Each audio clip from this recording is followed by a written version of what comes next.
Glyn, here we are at the start of November. We've had 2 months dominated in different ways by US monetary and fiscal policy. Would you like to summarise October for us?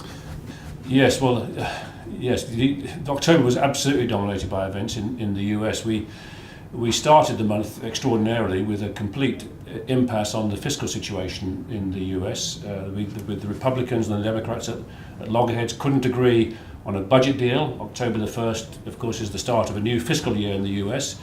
And it resulted in a US government shutdown. Not the first time it's happened, but quite a worry when that sort of thing happens. A worry because it doesn't reflect well on the US and in terms of its politics and governance. It's not good for growth. A government shutdown means obviously some people are simply not working, so productivity falls, growth slows, and not good for confidence generally. So we had that situation, and then of course we had this target date of October the 17th for the debt ceiling to be a higher debt ceiling to be agreed. The debt ceiling was set at just over $16 trillion.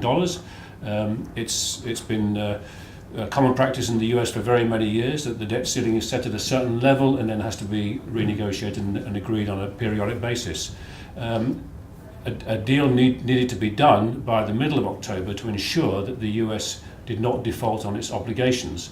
It was not a risk that we regarded as particularly significant, but the impact of such a situation arising would be so dramatic globally that markets were actually quite nervous in the first week or so of the month. In the event, as we now know, there was a last-minute budget deal, and the debt ceiling was raised, but both on a short-term sort of temporary basis, which I think is reflective of the very poor state of US politics. But as a result of that, nervousness in markets at the beginning of the month translated into quite a bit more sort of relief and optimism as the month went on, and we ended up with pretty good month in markets again. So a month of two halves then. Clearly a reasonable one for the equity market. Any other standout asset class performances? Well, it was good for equities. Equities up nearly 4% after a very strong September.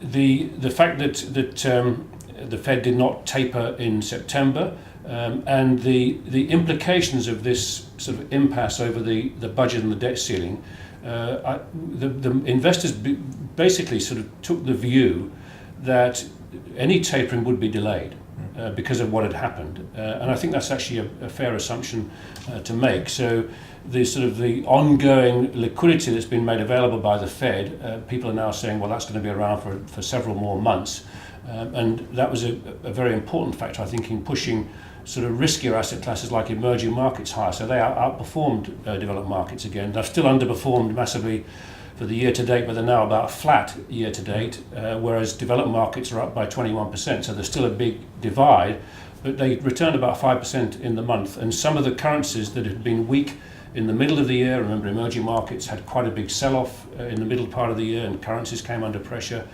Some of the recovery in the Asian currencies in particular continued through the month. There was a sort of 1 or 2% appreciation in currencies like the rupiah, the Indonesian rupee, and so on. So that I think was positive. On the other side of the equation, commodities didn't do very well. So there's still this underlying concern that global growth is quite sluggish. Gold fell back a little bit. Commodities generally down about 2.5%. But bonds did quite well. And I think that was quite an encouraging sign that we saw some quite good performance in bond markets. Global government bonds returned nearly 1%. Credit did better than that, about 1.5%. High yield bonds did very well, about 2.5%. So overall, it was a good month for risk assets generally, but just with that one concern that commodities remain under quite some pressure. You started that answer by referring to the tapering.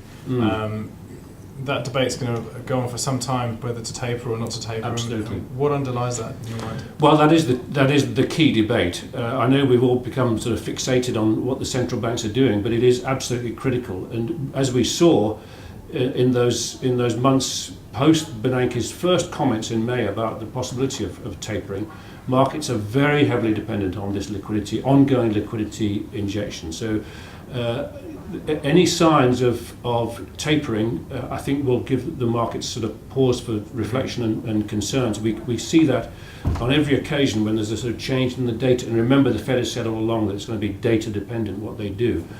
We will be watching out very carefully for that. Our view remains that the Fed is going to be very cautious about tapering. Why? Because although they are very keen to start to unwind this very loose monetary policy and get back to some degree of normalization in monetary policy, they're also very concerned that they don't want to sort of nip this economic growth bud before it's even started to develop. And there are real concerns about that. So we're watching the data very carefully. The numbers that came out from the US during the course of the month on the whole were slightly disappointing. And in particular, if you look at the payrolls numbers, they were really quite disappointing, came in at just under 150,000 for September. We think October is probably going to be quite a sort of disappointing month too, from what we're seeing from early data. And intriguingly, during the course of the month, one of the Fed governors pointed out that the Fed has in mind a number of 200,000 in terms of payrolls every month before they will consider tapering. We don't know whether that's a hard and fast number, whether it's just thrown out there, but it's an indication of the fact that the economy has not reached what we might call escape velocity to maintain a sort of decent growth in the face of some reduction of this liquidity. So all of those are going to be very important factors. I think it will certainly be a consideration in the Fed's mind of what has happened in October with this budget deal and the debt ceiling. Remember that was only a short-term deal. So in the middle of January next year, they've got to agree again on the budget. And then by February the 7th, they've got to raise the debt ceiling again. So we've got this round of negotiations to come. Is the Fed going to taper before then, knowing the impact that might have if it goes wrong? Very unlikely. So we're beginning to think, and I think it's becoming more of a market consensus view, that there will be no tapering before March of next year, and the Fed's going to be very cautious. Remember as well that the new chair of the Fed is Janet Yellen. The Obama nominated her. She'll get approved in the course of the next few days as the next Fed chairperson. She was the most dovish of the candidates to stand for the Fed chair position. So all of that suggests to us that they're going to be very cautious about tapering too soon, and they'll maintain this very loose monetary policy for quite a while. Yes, they're keen to taper, and they'll start to do a bit in the first half of next year, but I think it'll be pretty slow what they do. Sticking with the subject of economic data, let's move, shall we, to Europe. An interesting month for data out of Europe. It was, yeah. Look, the European economy came out of recession in the middle of this year. We saw for the first time in 6 or 7 quarters some very modest growth, 0.2%, 0.3% across Europe. The data that came out this month, which I think was really very striking and potentially alarming, were the inflation numbers. Inflation across the euro area came in much lower than expected. And if you look at peripheral Europe, Spain in particular actually produced negative inflation. So you could argue they are facing a deflationary threat. Inflation in Italy was only 0.7%, very, very low. In Germany, which has been the powerhouse economy, where the Bundesbank is worrying about inflation of property prices. They're only going for about 3% per annum in Germany, incidentally, but nevertheless, they're worried about it. Their inflation came in at 1.2%, very low, and all of these numbers well below the ECB threshold of 2% that they aim for. So there is a risk that Europe faces a Japanese-type situation, a sort of lost decade of deflation, very low nominal growth, still struggling with high debt levels. Intriguingly, those numbers only came out a few days before the month end. They hit the euro quite hard initially, and I think that remains a concern. That the ECB, I think, is going to have to ease monetary policy, and I wouldn't be at all surprised if before the end of the year the ECB didn't cut interest rates and didn't start actually making funds available, short-term funds available to banks again, as they did with the LTRO, the end of 2011-2012 period. I think they may well do something like that, but they're certainly going to be, I think, in a dovish mood. They can't afford for Europe to go further backwards in terms of a deflationary spiral, because it's so difficult to get out of that. Moving away perhaps from a deflationary environment to a more progressive growing environment from a GDP point of view, China's still, more or less along the lines we'd expect. Yeah, China has actually picked up a little bit. It went through quite a significant slowdown in growth. The 10% growth area that we had for a decade or so is well behind us. We've been thinking it's going to be sub 8% for the foreseeable future and probably closer to 6-7%. The numbers for the third quarter of this year came in at 7.8%, which was a slight improvement on the second quarter, 7.6%. So, and other numbers coming out of China generally suggested that the economy was doing a little bit better. I wouldn't say for a moment that it's sort of racing away in Chinese terms, and we know there's this big rebalancing that's got to happen in the Chinese economy away from investments and more towards consumption. And we know that the new administration there is keen to pursue that. So I think that's going to be quite a challenge for China. But on the whole, I'd say that China has stabilised in terms of its growth pattern, and that's certainly a positive. Didn't particularly help the Chinese stock market, which actually was down on the month and has not been a good performer at all this year. The other sort of issue that I think is notable in China is the fact that interbank lending rates have increased quite significantly in the course of the past month. And I think that might be an indication possibly that the Chinese authorities are looking to tighten policy a bit. They're concerned about this rapid rise in property prices, 20% rises in most of China's major cities in the last 12 months. That's too high.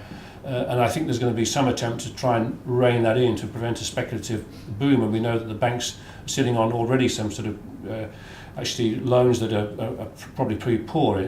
So I think the authorities are going to worry quite a lot about that in coming months. But overall, I'd say China is in a slightly better position today than it was a few months ago. Okay. Talk of tightening policy in China, clearly potentially loosening it in Europe. Central banks are key at the moment, aren't they? Absolutely key. Yeah, there's no doubt about that. Over the next few weeks and months, I think the conversation is going to be dominated by the central banks. Here we are on our monthly podcast. We've talked a lot today about the central banks. I think it's going to be the key factor because, of course, it's been such a big influence, this ultra-loose monetary policy, on asset values. Remember, since ultra-loose monetary policy started post-Lehman's, asset values have increased dramatically. Equity markets, the S&P 500, for example, is at an all-time high. It's almost tripled since the lows of March 2009. Key part of that has been this huge availability of liquidity, of course. And I think it's going to be a major factor in investors thinking they're going to focus on all the data coming out of the US very carefully. And I think there will be some nervousness in coming weeks as people worry about that first tapering move. When is it going to come? How big is it going to be? And of course, we've got the budget negotiations to come early next year as well. So I think there's going to be a little bit of nervousness. Equity markets are due a pause. They've had two very big months. But what I would say is that we must always remember that the tapering decision, if they do taper, it'll be because the economy is actually doing okay, which in turn is good for the corporate sector.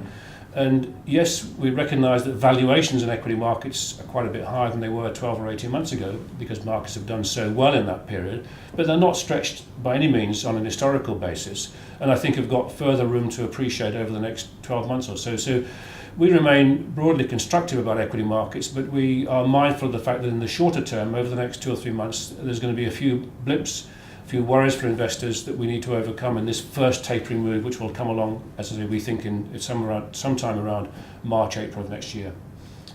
So in conclusion then, tapering is still on the cards, but overall, for the foreseeable future, still very loose monetary policy. Very loose monetary policy, because when we talk about tapering, we're talking about what the Fed is doing. We've got some uncertainties about the timing of the tapering, but we know for sure that the Bank of Japan is going to remain very loose for as far as the eye can see. That's absolutely clear. And the ECB, as I mentioned earlier, is I think going to be loosening. If you look at what has happened in Europe over the past few weeks and months, the euro has been quite strong. Monetary policy has almost sort of been too tight. It's going to be loosening there.